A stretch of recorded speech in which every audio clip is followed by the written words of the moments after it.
इस आतंकवादी हमले का। प्रधानमंत्री ने बिहार की भूमि से ऐलान किया और यह वादा किया कि मैं वादा करता हूं कि जो आपकी इच्छा है कि आतंकवाद के खिलाफ हमला होगा, हम पहलगाम के इस आतंकवादी हमले का बदला लेंगे। We will avenge the death of 26 people. प्रधानमंत्री ने कहा यह जो बदला होगा यह आतंकवादियों के कल्पना से बाहर का बदला होगा, और जो बदला हुआ वो आतंकवादियों के कल्पना के बाहर का बदला था। प्रधानमंत्री जी ने कहा कि हम घुस के मारेंगे और मिट्टी में मिलाएंगे आतंकवादी के ठिकानों को, और आतंकवादियों के ठिकानों को प्रधानमंत्री नरेंद्र मोदी जी के निर्णय ने और हमारे सेना के अदम्य साहस ने मिट्टी में मिलाने का काम किया। यह वादा प्रधानमंत्री नरेंद्र मोदी जी का था। 22 तारीख से 7 मई तक लगभग ये 14 दिन आप सभी ने देखा पूरे भारतवर्ष में एक प्रकार से एक माहौल टेंशन का था, प्रेशर का था कि तुरंत निर्णय किया जाए, तुरंत एक्शन में आया जाए। बहुत सूझबूझ के साथ, सोच समझ करके, स्ट्रैटेजी के साथ।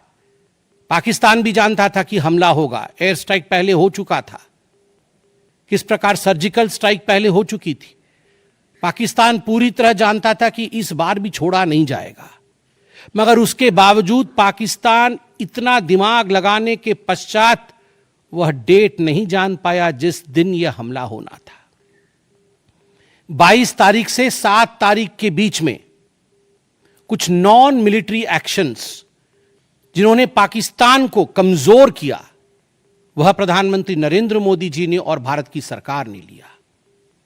ये जो ऑपरेशन सिंदूर है, इसका एक मिलिट्री पोर्शन है तो एक नॉन मिलिट्री पोर्शन भी है, और नॉन मिलिट्री पोर्शन में सबसे बड़ी बात इंडस वाटर ट्रीटी, जो सिंधु नदी समझौता 1960 का था, उसे स्थगित किया गया, अबेयंस में रखा गया।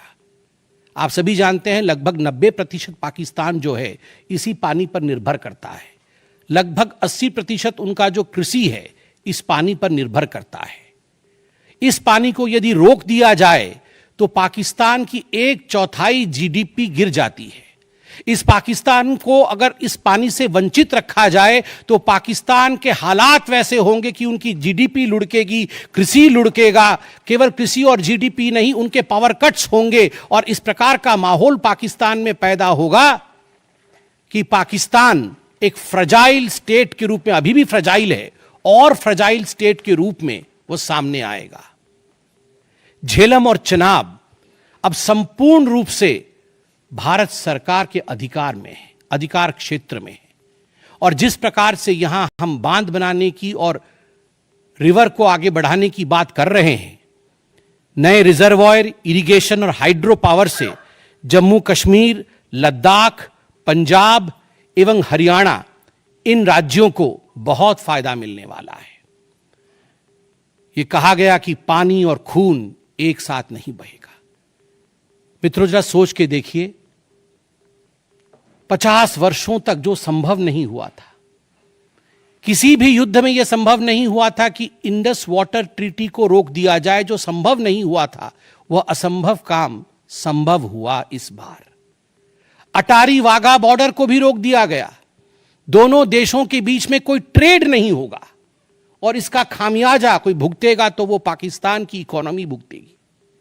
इसके साथ ही जिन लोगों के पास पाकिस्तान का वीजा था और वो हिंदुस्तान में, पाकिस्तान के नागरिक जो हिंदुस्तान के वीजा के साथ भारतवर्ष में रह रहे थे, उन सब को बाहर निकाला गया। पाकिस्तान का कोई भी आर्टिस्ट, कोई भी परफॉर्मेंस वो भारतवर्ष में नहीं हो सकता है।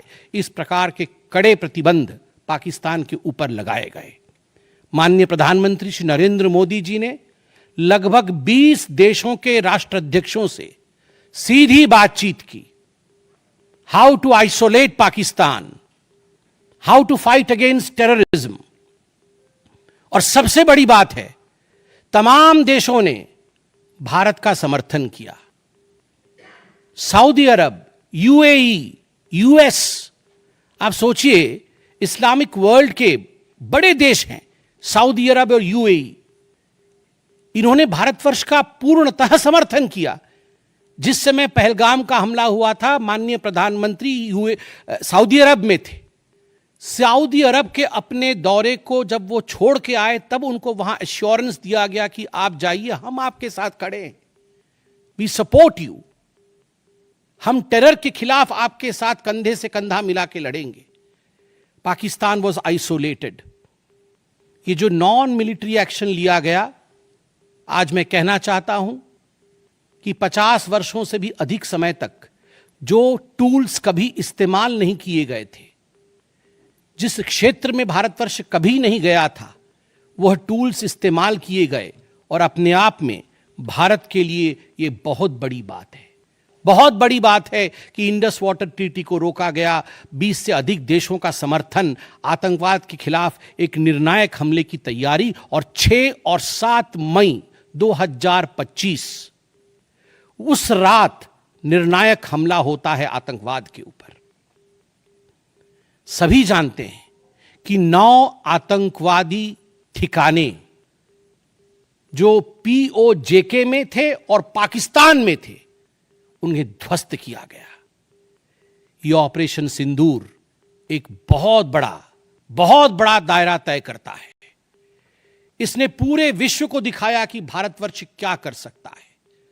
ऑपरेशन सिंदूर ने दिखाया कि केवल LOC नहीं, इंटरनेशनल बॉर्डर के पार जाके भी भारत पाकिस्तान के अंदर किसी भी टारगेट को प्रिसाइसली उस पर हमला कर सकता है और आतंकवाद के खौफ को समाप्त कर सकता है। इस पूरे ऑपरेशन का लक्ष्य क्या था, इसे समझने की आवश्यकता है। लक्ष्य क्या था? क्या हमने लक्ष्य की पूर्ति की? What was the aim of Operation Sindoor? Did we achieve what we aimed for?